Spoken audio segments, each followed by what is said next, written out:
Hello प्यारे बच्चों, आप सभी का आपके अपने YouTube चैनल SVGM आसिम के केमिस्ट्री क्लासेस में स्वागत है। अगर आपको हमारे द्वारा भेजे गए सभी वीडियो पसंद आ रहे हैं तो लाइक और शेयर करना बिल्कुल भी नहीं भूलें और अपने फ्रेंड सर्किल्स को इस चैनल को सब्सक्राइब करने के लिए ज़रूर बोलें। इससे उनका भी भला होगा और आपका भी भला होगा। ठीक है, जैसे लास्ट क्लास में अपने डिस्कस कर रहे थे कि केमिकल प्रॉपर्टी ऑफ एल्कोहल्स, जिसमें आपने कौन कौन सी केमिकल प्रॉपर्टी ऑफ एल्कोहल्स पढ़ी, एक बार थोड़ा सा इसको रिवाइज कर लेते हैं। सबसे पहले केमिकल प्रॉपर्टी ऑफ एल्कोहल्स में first oxygen and hydrogen, bond cleavage between oxygen and hydrogen, first point of the acidic nature of alcohols and phenols. Second, esterifications, very important to bond cleavage between oxygen and hydrogen.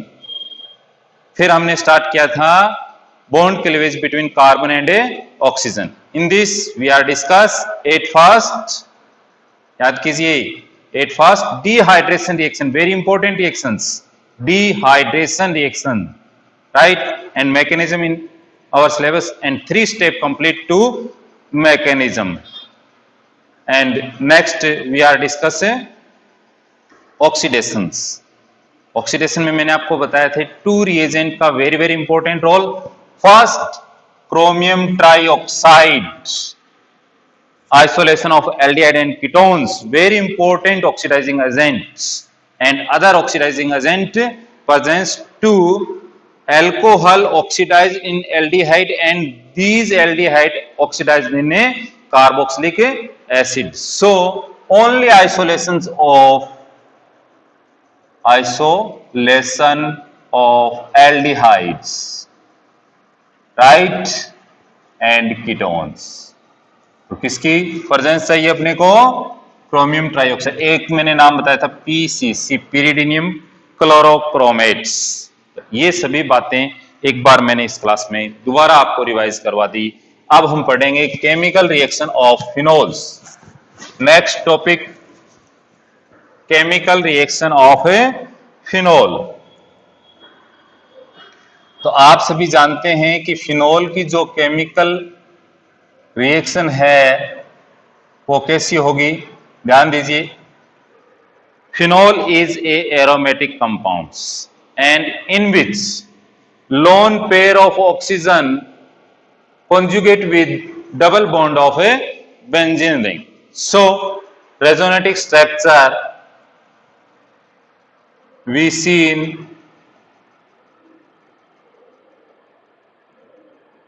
ortho and a para position. Ortho and a para position are negative charge. So phenol is benzene ring activate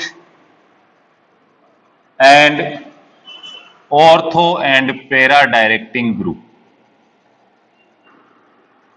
अब ध्यान दीजिए, ortho और पेरा को direct करेगा तो उस पर क्या है? Negative charge. It means phenol gives mainly, या phenols characteristics reactions, electrophilic substitution reaction, electrophilic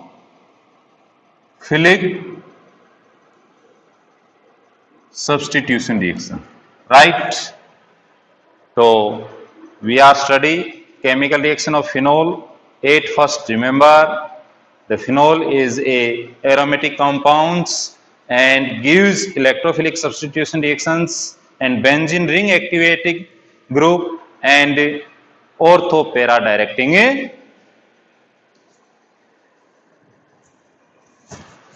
अब इसमें सबसे पहले अपने लेते हैं नाइट्रेशन। कौन सी रिएक्शन पढ़ेंगे? नाइट्रेशन। तो हेलो एरिन्स के अंदर भी मैंने आपको नाइट्रेशन की रिएक्शंस के बारे में बताया था।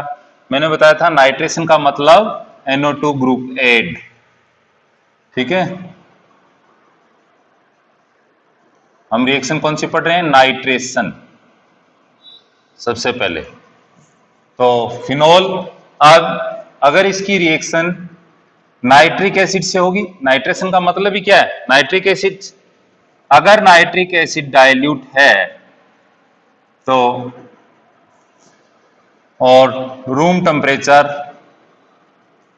293 केल्विन टेम्परेचर पे ये ortho and para nitrophenol form करता है। क्या प्रोडक्ट फॉर्म करता है ये? Ortho and para nitrophenol.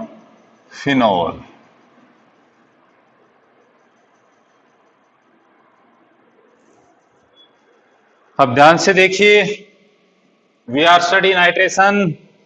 Phenol react with dilute HNO3 at room temperature and to form orthonitrophenol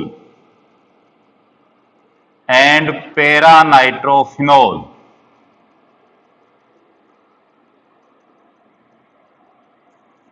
right. अब सबसे इंपॉर्टेंट टॉपिक यह है कि इन दोनों का आइसोलेशन किया जा सकता है।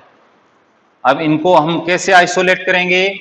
उस मेथड का नाम है steam distillation. Steam distillation, very important words to isolation, a technique of isolation for ortho nitro and para। ये यहाँ मिक्सर ऑब्टेंड होगा अपने को। अब इसको अपने किससे डिस्टिलेट करेंगे? किससे? स्टीम डिस्टिलेशन टेक्निक से इसका आइसोलेट किया जाएगा। अब क्या होता है कि ऑर्थो नाइट्रोफिनोल में क्या फॉर्म हो रहा है? ध्यान दीजिए, इंट्रा मोलिक्यूलर हाइड्रोजन बॉन्ड। जबकि इसके अंदर क्या फॉर्म होगा? जैसे दूसरा कोई भी फिनोल का मॉलिक्यूल होगा तो उसमें क्या फॉर्म हो जाएगा? Inter molecular hydrogen bond.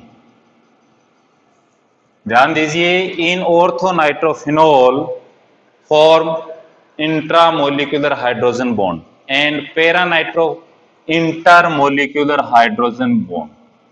First difference. अब इंटरमोलिकुलर हाइड्रोजन बॉन्ड बनने से मॉलिक्यूल में क्या जाता है? एसोसिएशन, जिससे अब क्या होगा? Boiling point high, high BP और less volatile. Point to point understand कीजिए, रटना नहीं है, समझना है। इसका क्वेश्चन पूछा जाता है कई बार कि जब डाइल्यूट HNO3 से नाइट्रेशन की प्रोसीजर होती है तो ये मिक्सचर ऑब्टेंड होता है, तो इसको किस टेक्निक से? तो फर्स्ट रिमेंबर स्टीम डिस्टिलेशंस। फिर इसको एक्सप्लेन करने के लिए है तो ध्यान रखना, इसमें फर्स्ट इंटरमोलिकुलर हाइड्रोजन बॉन्ड होगा, इसमें इंट्रा होने के कारण इसका हाईली बॉइलिंग पॉइंट हो जाएगा और लेस ये क्या होगा? वोलेटाइल्स होगा। जबकि इसमें इंट्रामोलिक्यूल, अब इसका अदर मॉलिक्यूल के प्रति अट्रैक्शन पावर बिल्कुल भी खत्म हो जाएगी। इस कारण ये क्या हो जाएगा? लो बीपी और हाई वोलेटाइल। इट मींस ये स्टीम डिस्टिलेशन यानी स्टीम के अंदर ही हाई वोलेटाइल होगा और लो इसका क्या होगा? बीपी होगा। ये 2 पॉइंट्स अपने को ध्यान रखना है। तो इस टाइप से नाइट्रेशन जब डाइल्यूट HNO3 से कराते हैं तो ऑर्थो और पैरा का मिक्सचर ऑब्टेंड होता है। यदि नाइट्रेशन की रिएक्शंस कंसंट्रेट HNO3 के साथ करवाते हैं, एग्जाम में क्वेश्चंस रीड करते समय केयरफुल रखना है कि यहां डाइल्यूट दिया जा रहा है या कंसंट्रेट दिया जा रहा है। कई बार अपने क्वेश्चन को रीड करते हैं तो थोड़ा केयरफुली नहीं रीड करते, जिसके कारण अपने को क्वेश्चन का आंसर गलत कर देते हैं आते हुए भी। ध्यान दीजिए, डाइल्यूट है तो ये प्रोसीजर होगी। अगर कंसंट्रेट दे दिया और प्रेजेंस H2SO4 की रिएक्शन कंसंट्रेट, तो क्या होता है? ऑर्थो और पैरा एक ही मॉलिक्यूल में फिनॉल के ऑर्थो और पैरा पोजीशन पे लगेंगे। तो 2, 4, 6 ट्राई नाइट्रो फिनोल। तो ये तो है इसका केमिकल नेम, बट इसका कमर्शियल नेम है picric acid. Picric acid, it is very important name, picric acid. ठीक है, तो इस टाइप से पिक्रिक एसिड फॉर्म होता है इन नाइट्रेशन की रिएक्शंस में। तो ये टू टाइप से अलग अलग इनके स्पेसिफिक जो फीचर्स हैं उनके साथ मैंने नाइट्रेशन को समझा दिया अब आपको। नेक्स्ट है हेलोजिनेशन। नेक्स्ट रिएक्शन क्या लेंगे? हेलोजिनेशन रिएक्शन लेंगे। ठीक है, तो हेलोजिनेशन रिएक्शन में ध्यान दीजिए।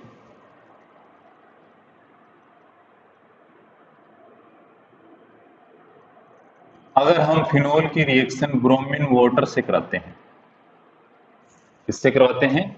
ब्रोमीन वाटर से करवाते हैं, तो ऑर्थो एंड पेरा, ऑर्थो एंड पेरा फिनोल्स एक साथ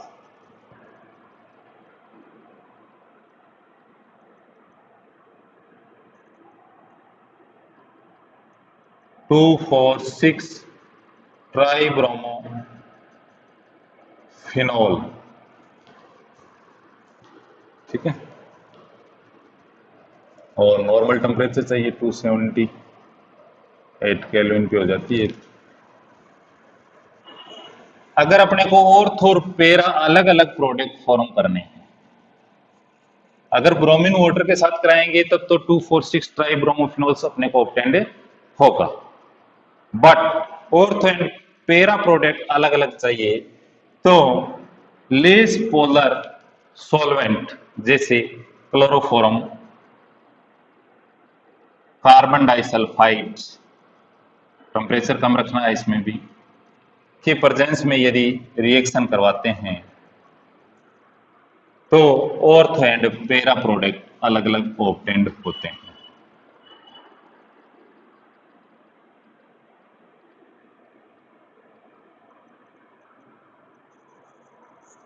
पेरा ब्रोमोफिनोल और ऑर्थो ब्रोमोफिनोल्स।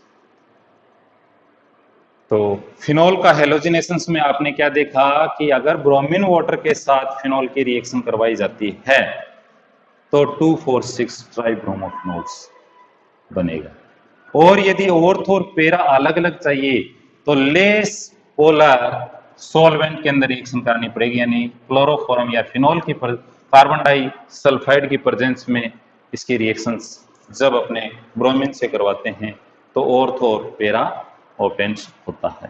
ठीक है, इसमें ज्यादा मात्रा में पेरा प्रोडक्ट फॉर्म होता है। तो ये था हेलोजिनेशन। तो फर्स्ट आपने पढ़ा नाइट्रेशन, फिर आपने पढ़ा हेलोजिनेशन। अब नेक्स्ट रिएक्शन पढ़ेंगे अपने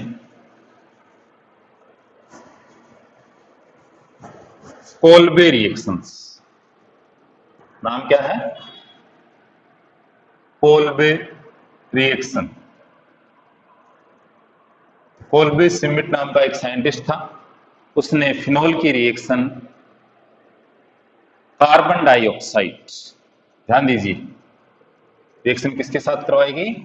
कार्बन डाइऑक्साइड के साथ करवाएगी। अब क्या होता है कि जो फिनोल है वो less reactive than phenoxide ion, तो पहले phenol react with sodium hydroxide and to form sodium phenoxide ion.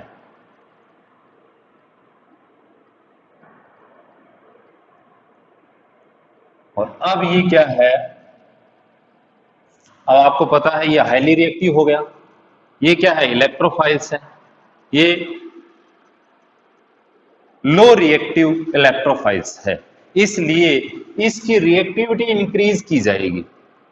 इसको ध्यान क्या रखना है कि कोल्बे सिमिट रिएक्शन में phenol react with carbon dioxide, but direct नहीं होगी। सबसे पहले क्या होगा, वो फिनोक्साइड आयन में कन्वर्ट किया जाएगा, क्योंकि phenoxide ion more reactive than phenols and in these reaction phenol react with carbon dioxide, so low reactive या लो इलेक्ट्रोफाइल्स होने के कारण पहले इसको फिनॉक्साइड आयन में कन्वर्ट करेंगे, फिर कार्बन डाइऑक्साइड के साथ रिएक्शंस कराएंगे। तो क्या होता है,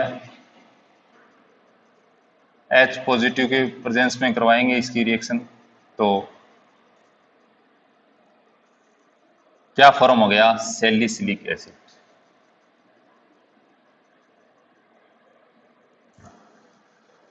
क्या बन गया, सैलिसिलिक एसिड्स। ये है कोल्बे रिएक्शन या कोल्बे सिमिट रिएक्शन। तो पहले फिनॉक्साइड आयन फिर CO2 के साथ रिएक्शन कराएंगे, या इसमें कार्बन टेट्राक्लोराइड के साथ भी रिएक्शन करवा के इसको ऑब्टेंड किया जा सकता है। ठीक है, अब नेक्स्ट कोल्बे के बाद सेकंड नंबर पे अपने पढ़ेंगे राइमर टीमान रिएक्शन।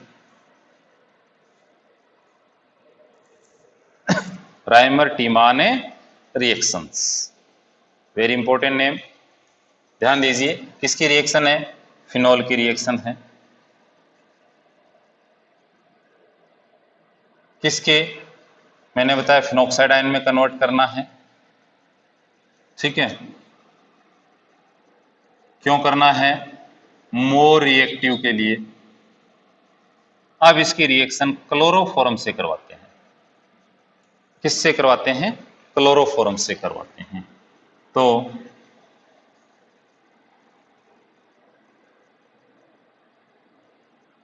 इंटरमीडिएट बनता है, इंटरमीडिएट। ठीक है, फिर इसका क्या करवा देते हैं, NaOH और H पॉजिटिव की प्रेजेंस में जब रिएक्शन कराते हैं तो क्या बनता है, OH और CH double bond. Kolbe reactions और राइमर टीमान रिएक्शंस मैकेनिज्म अपने सिलेबस में नहीं है 12th में, केवल नेम रिएक्शन से ही अपने को इसको रीड करना है। तो ध्यान दीजिए, कोल्बे रिएक्शन में क्या फॉर्म होता है, सैलिसिलिक एसिड होता है, और इसमें क्या फॉर्म होता है, सैलिसिलैल्डिहाइड। क्या फॉर्म होता है, सैलिसिलैल्डिहाइड। ठीक है, या 2 हाइड्रोक्सी बेंजल्डिहाइड। क्या है ये, 2 हाइड्रोक्सी बेंजल्डिहाइड। और ये क्या है, 2 हाइड्रोक्सी बेंजोइक एसिड।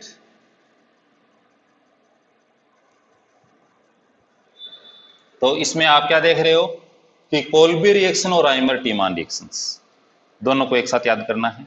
दोनों में फर्स्ट स्टेप सेम है, किस लिए, रिएक्टिविटी इंक्रीज करने के लिए। किससे रिएक्ट करवाएंगे, NaOH से। क्या फॉर्म होगा, सोडियम फिनॉक्साइड। फिर इसमें रिएक्शन किससे करवाते हैं, कार्बन डाइऑक्साइड, और इसमें किससे रिएक्ट करवाएंगे, क्लोरोफॉर्म से। ठीक है, तो इसमें सैलिसिलिक एसिड फॉर्म हो जाएगा, इसमें पहले इंटरमीडिएट बनता है। ठीक है, और फिर आगे नेक्स्ट स्टेप में इसकी रिएक्शन कंप्लीट होती है और क्या बनता है, सैलिसिलैल्डिहाइड फॉर्म होता है। इस टाइप से ये 2 name reactions are very important in phenols, Reimer Tiemann and Kolbe reactions. और नेक्स्ट रिएक्शन हम पढ़ेंगे फिनोल की जिंक मेटल के साथ रिएक्शन, जिंक डस्ट के साथ। ठीक है, तो ध्यान दीजिए,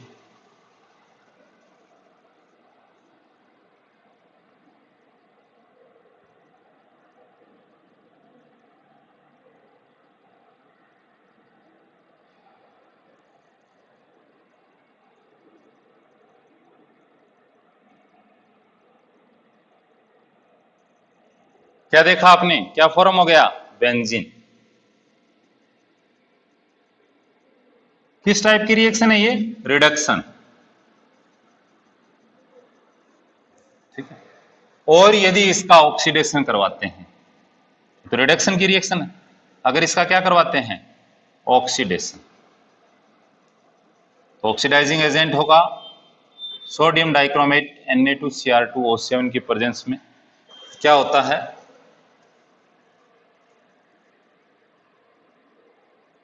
बेंजोक्विनोन।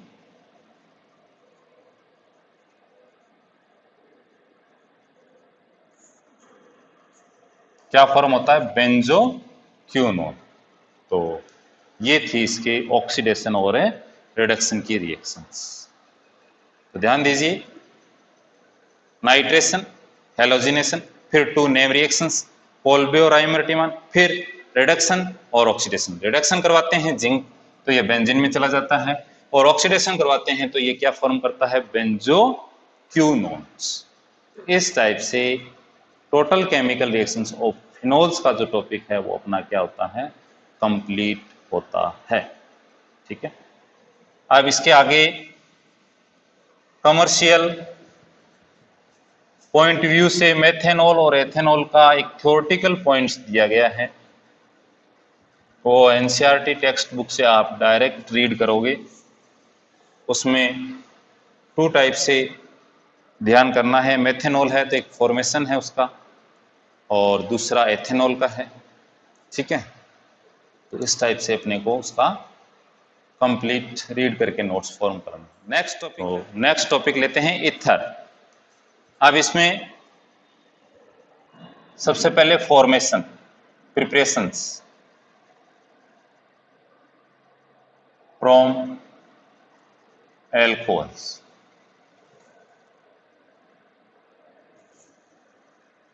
तो ध्यान दीजिए,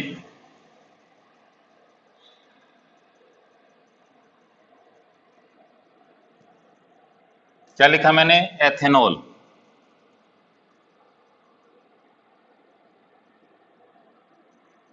H2SO4 कंसंट्रेट, और यदि टेम्परेचर 413 केल्विन होता है तो डिहाइड्रेशन। क्या फॉर्म होगा? Ether, ethoxy ethane die ethyl ether.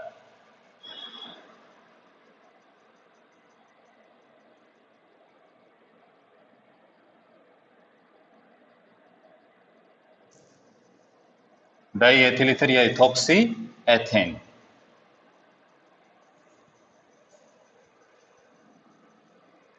कुछ याद आया आपके? ये केमिकल रिएक्शंस ऑफ एल्कोहल में भी हमने रीड किया था। कंसंट्रेट H2SO4 और 443 केल्विन टेम्परेचर, तो वहां डिहाइड्रेशन से एल्किन फॉर्म होती है। और यदि टेम्परेचर क्या रखते हैं? 413 केल्विन रखते हैं तो क्या बनेगा? ईथर बनेगा। पहला इंपॉर्टेंट पॉइंट्स तो ये। सेकंड, अब इसके मैकेनिज्म चेक कर देखते हैं। तो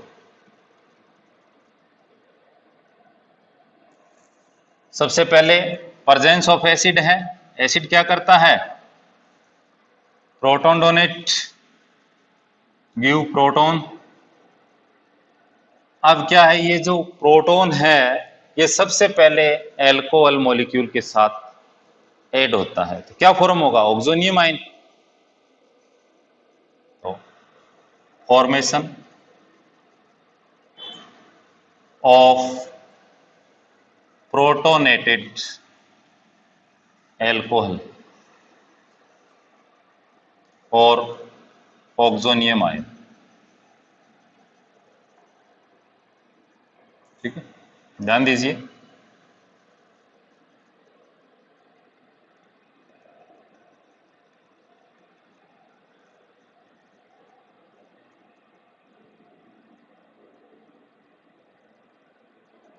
अब ये रिएक्शन फास्ट होती है। क्या होती है? फास्ट। अब ये जो प्रोटोनेटेड एल्कोहल है ये सेकंड एल्कोहल पे क्या करता है?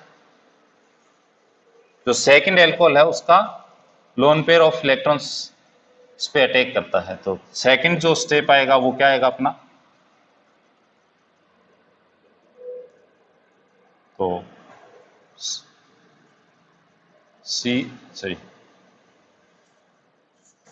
H3CH2OH प्लस C2H5O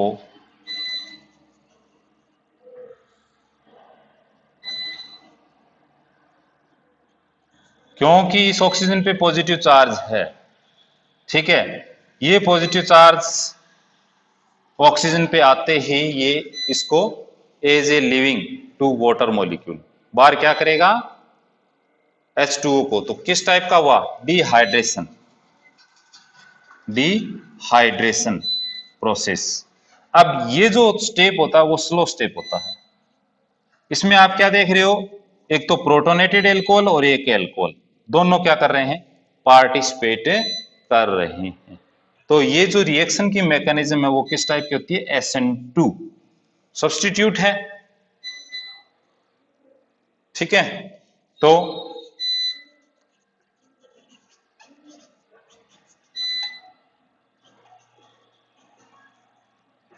अब फिर इस पे क्या गया, पॉजिटिव चार्ज, तो अब क्या होगा, डीप्रोटोनेशंस।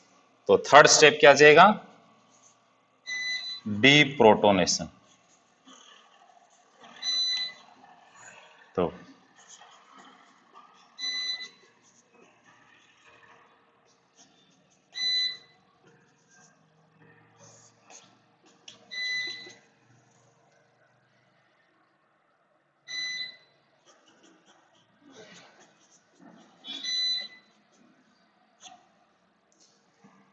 तो ये है इथर फॉर्मेशन की फ्रॉम एल्कोहल से, वेरी वेरी इंपॉर्टेंट। इसकी मैकेनिज्म भी मैंने आपके सामने डिस्क्राइब की, ध्यान दीजिए। Two alcohol molecule dehydrate and to form ether, right. At fast formation of protonated alcohol, क्योंकि प्रेजेंस ऑफ एसिड है तो जो प्रोटोन है वो एल्कोहल के साथ अटैच होगा, ऑक्सोनियम आयन फॉर्म होगा, ये फास्ट स्टेप होता है इसका। तो नेक्स्ट स्टेप में डिहाइड्रेशन यानी रिमूवल ऑफ वाटर मॉलिक्यूल्स। तो इसमें जो ऑक्सीजन दूसरे एल्कोहल के मॉलिक्यूल्स का लोन पेयर ऑफ इलेक्ट्रॉन है वो इस कार्बन को यानी कार्बन एल्किल ग्रुप के साथ अटैच होता है, और ये स्लो स्टेप होता है, इसमें दो मॉलिक्यूल्स पार्टिसिपेट कर रहे हैं, इसलिए ये कौन सी मैकेनिज्म के थ्रू काम करेगा, SN2 सब्स्टिट्यूट है, ये सब्स्टिट्यूशन हो रहा है, इसमें H2O बाहर जा रहा है और पीछे से अटैक कौन कर रहा है, ऑक्सीजन, और फिर लास्ट में डीप्रोटोनेशन होकर के क्या फॉर्म हो जाएगा, ईथर। तो इस टाइप से ये very very important formation of ether की रिएक्शंस हमने डिस्कस की। आज के टॉपिक में आपने केमिकल रिएक्शन ऑफ फिनॉल्स और प्रिपरेशन ऑफ ईथर्स का टॉपिक स्टार्ट कर दिया। तो अब जो इन टेक्स्ट क्वेश्चंस और एक्सरसाइज दी गई है उनको आप सोल्व कीजिए। Keep enjoy with your study.